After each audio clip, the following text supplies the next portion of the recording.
Alright everybody, we're gonna get out here. I'm gonna just take a shot right quick. It's just got through raining here and it's so humid. We're gonna take it in the building there, and I want to show y'all a little bit of how I sharpen some of these Jerry Hill broadheads that I use and other broadheads. I'm gonna see if I can hit the back of this little can sitting here.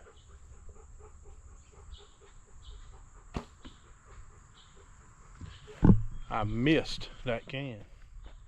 Absolutely missed it.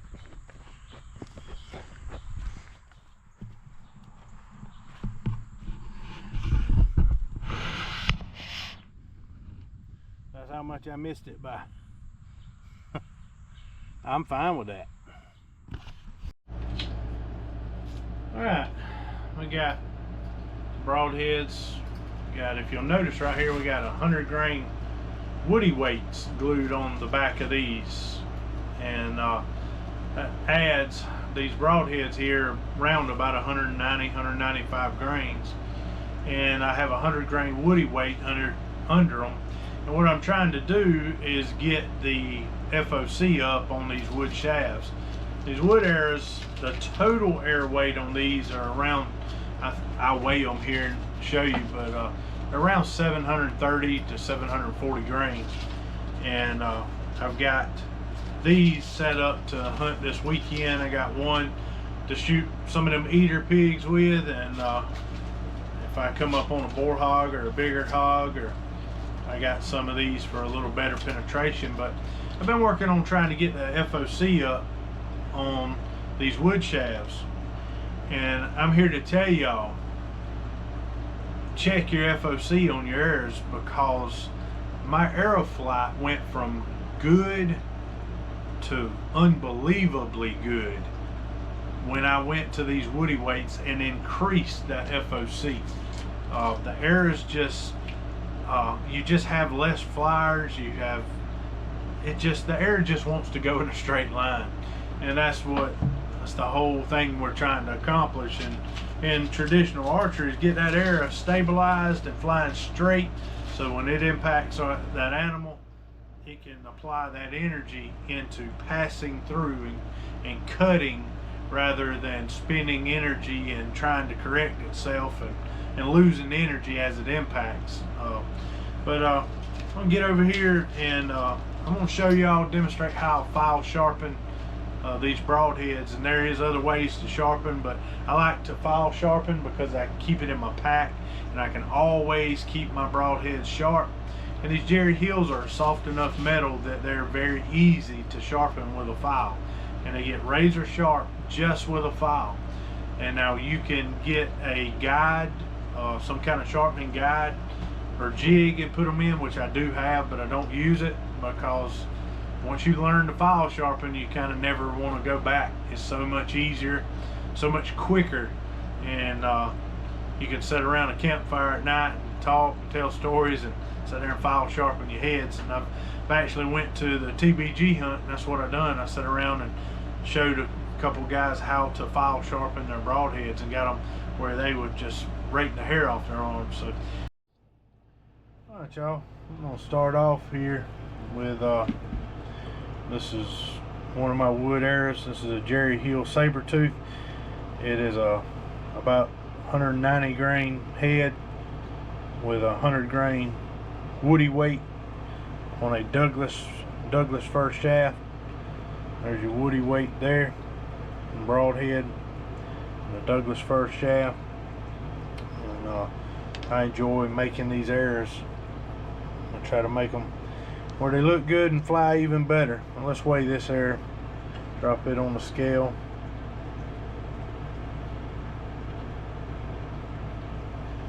That is 733 grains. I'm gonna lay it right there. I'm gonna grab this one with the wider American Eagle head, and lay it up here. That one is 731 grains.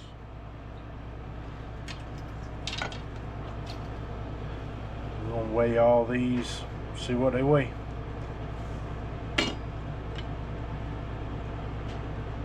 Turn that around that way.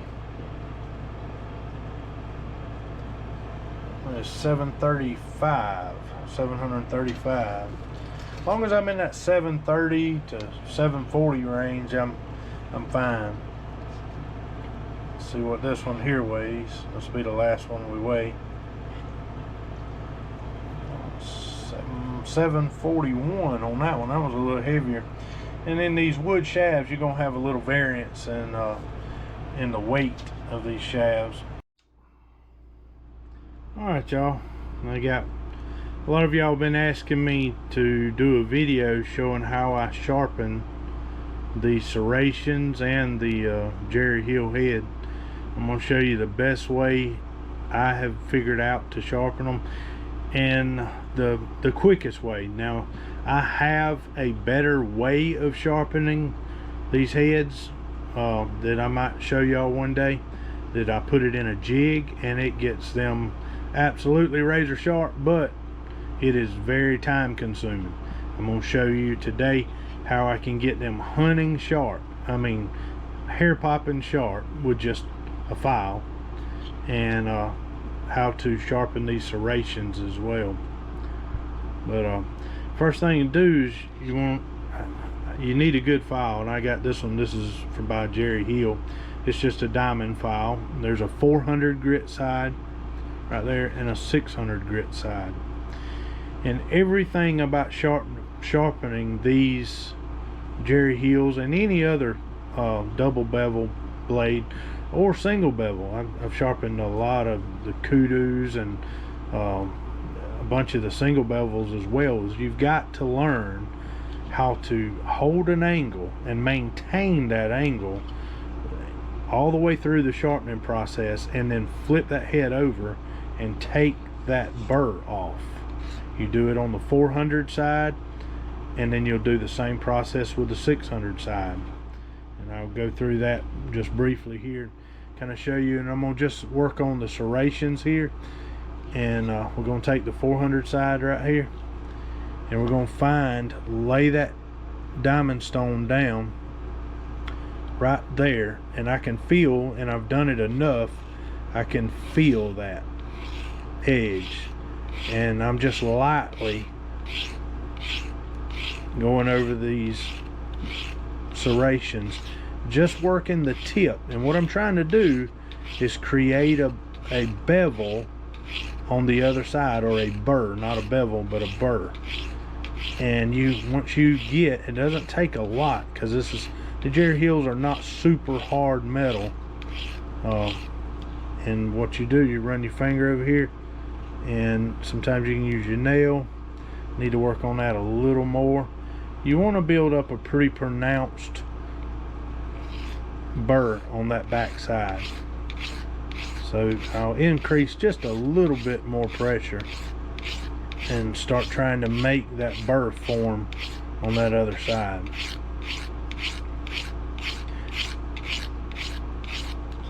Let's check it now.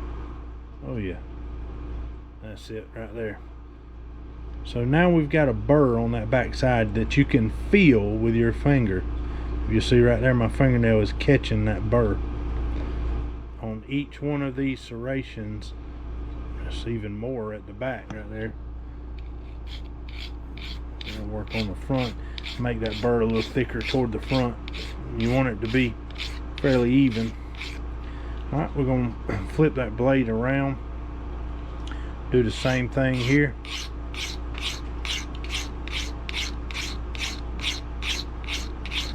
Just try to build that burr on the other side.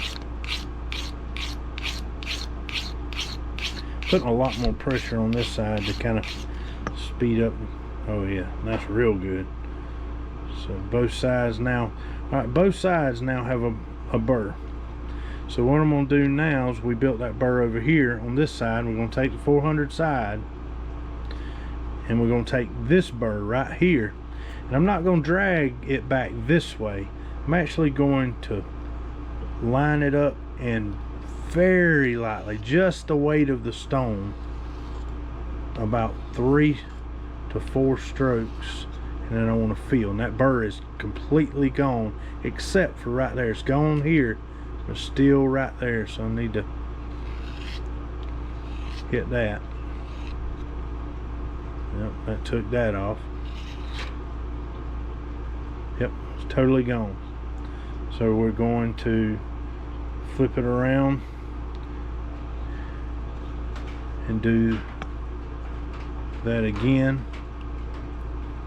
Right there, that burr needs to be taken off. Now remember, we're still on the 400 side. You actually hear that take it off then, and it's completely gone, except for about right here back. I need to hit that. You hear how the noise went away? Yep, so that's good. So now we're going to go and flip this to the 600 side and repeat the process. And get that stone lined up right there. And build a really, really fine burr. Because we built up that burr a while ago with a 400. Now this burr will be finer. It'll be harder to feel with your fingers, your thumb. Yep. Right there. So now we're going to do this one with the 600 side.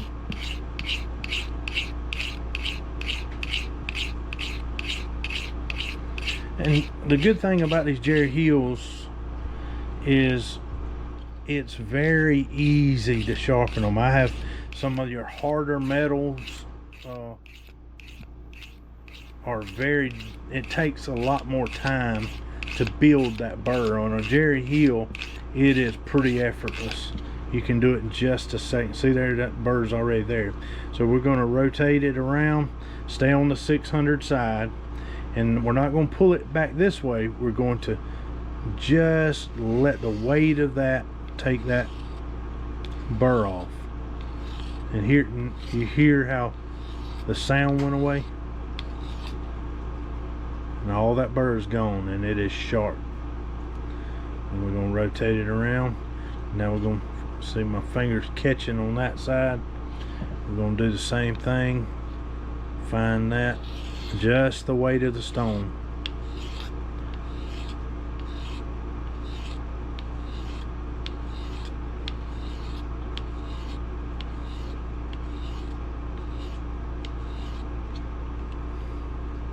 That's it right there. Now that is sharp, very sharp. Now what I do at this point, you would do this point the same exact way. I do it the same way, no difference whatsoever. And I've already done the point on this head. I hadn't done the serrations, I've just done the point, but I want to show you what I do next. Alright, now we got this head here, and all we're going to do is bring these serrations down this piece of leather. You hear how when I first started you could hear it dragging, and now it's gone. It takes little to nothing. Hear it dragging, and it gets really, really easy to pull it across. So that one's done. That's it. It's ready to go. And that head is ready to hunt with. I want to show you all this. Another big question I get all the time is, why do you shoot such a heavy arrow? And I'm going to show you a little bit of a reason to kind of explain it. But I like to shoot a heavy arrow because it gives me better penetration. That's just all there is to it. Especially if I hit bone, I'm just going to get better penetration with a heavier arrow, heavier setup. And I don't shoot far enough to worry about speed because I limit my shots, and I want to be super close to animals. I don't need any more speed, because I'm using my woodsmanship to get closer to the animal rather than using technology to shoot further at an animal that I can't seem to get good enough to get close to. So I want to be as close to the animal as I can. That's what I enjoy, is beating that animal.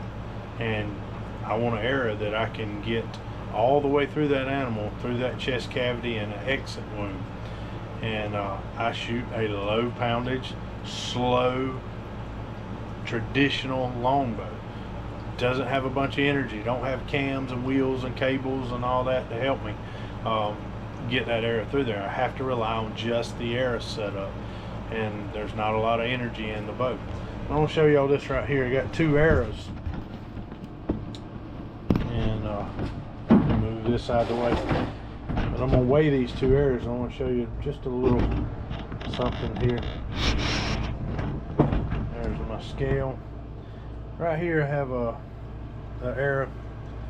It is, let's weigh it, see what it weighs. 453 grains. You'll see right there, 453. That's what everybody brags about in the compound world, staying around 400 grains. And yes, I have killed deer with a 400 grain arrow. You can do it. There's my arrow, 741. I'm going to show y'all why a heavier arrow just gets better penetration. How that works. It's a dumb, easy, ridiculously easy little test you can do right there at home. But oh, look right here, I got a feed sack. And all I'm going to do is, first of all, I'm going to take this 350 grain arrow. I'm going to hold it up about 10 inches off the bag right here and drop it. So there we're about 10 inches. I'm going to drop it right there. Notice it did not penetrate the bag. I'm going to take my 741 grain arrow. I'm going to hold it about, we'll cut the distance down a little bit. We'll drop it down to about 6 inches. See what it does. You see how that blade entered in?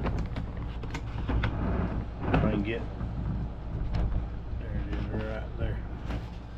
If you look, that blade went in the bag just from dropping it. Matter of fact, I dropped it at a less of a height than I did the 350 grain arrow.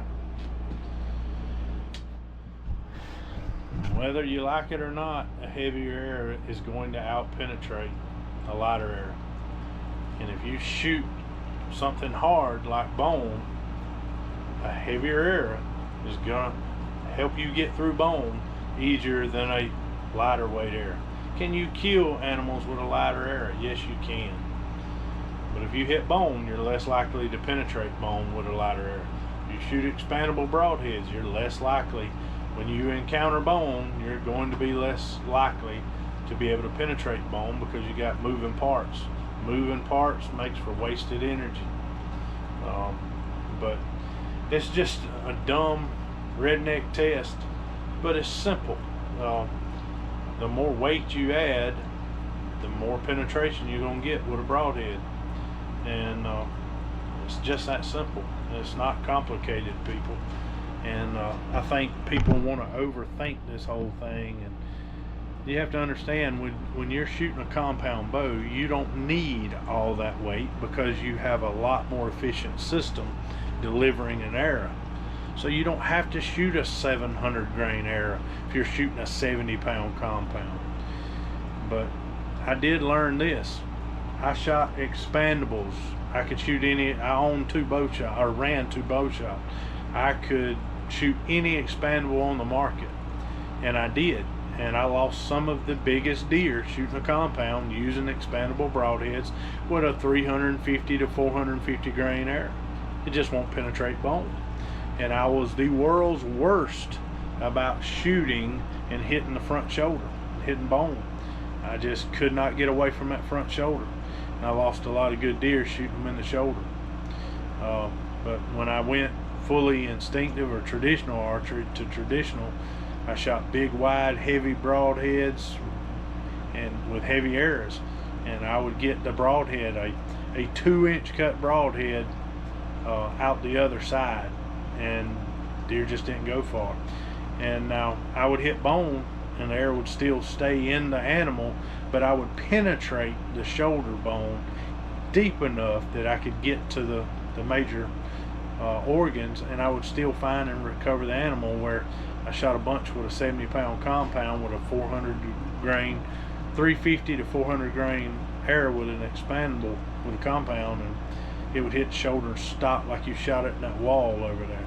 And I've got to set up this gonna give me good enough penetration. I'm very confident in accomplishing that. But I hope y'all enjoyed this video. We're gonna get out of here, and I hope all of y'all have an awesome bow season coming up. It's hot. Be careful out there. Make sure if you're getting out, setting up stands, wear your snake boots, drink a lot of water, stay safe, and follow Christ every day, and He'll take care of you and bless you. But y'all have a wonderful day. God bless y'all.